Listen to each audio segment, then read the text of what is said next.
Проектировать и создавать роботов, управлять квадрокоптерами, заниматься 3D-моделированием, прототипированием теперь могут учащиеся средней школы номер 18 с созданием здесь специального образовательного центра «Точка роста».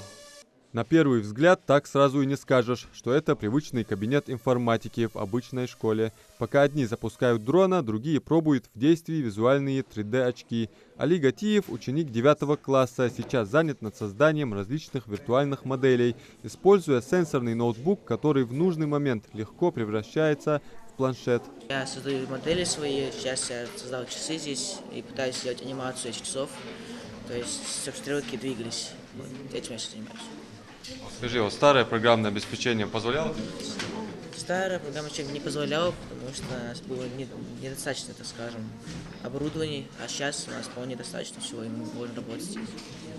Сложно представить себе детей, которые не любили бы смотреть мультики, но мало кто решится воссоздать на экране своего мультяшного персонажа, как это делает Марета Борзова. С появлением здесь современного оборудования язык программирования стал доступнее, делится школьница.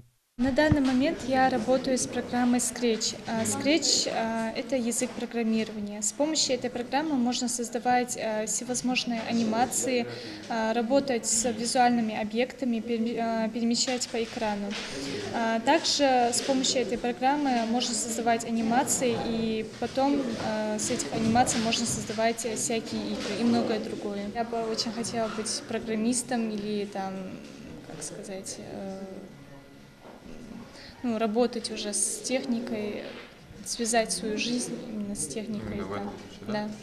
Ну а здесь, за последними партами, в атмосферу робототехники погружены семиклассники. Урок для юных гениев протекает активно и вдумчиво. Из деталей конструкции Лего они создают двигательные механизмы наподобие тех, что используются на промышленных производствах, только масштабом поменьше. Здесь все поэтапно объясняется, поэтому с легкостью можем собрать ту или иную фигурку.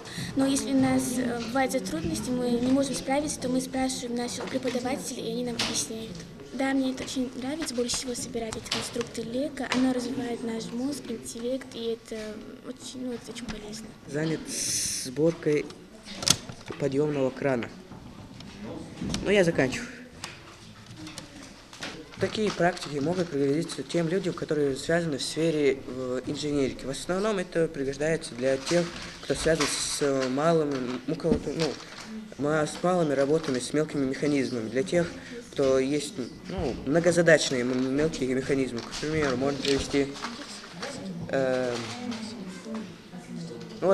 как работает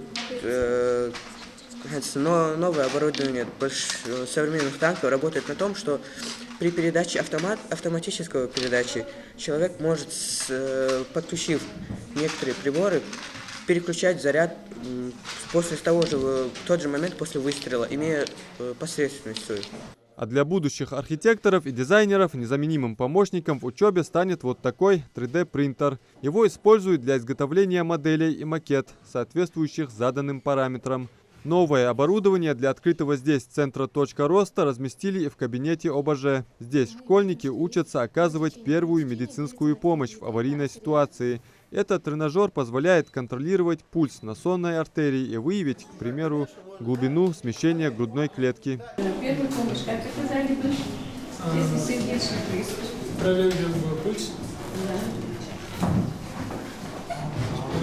Потом наличие сознания. Да. Если расширенные зрачки, то это клиническая смерть.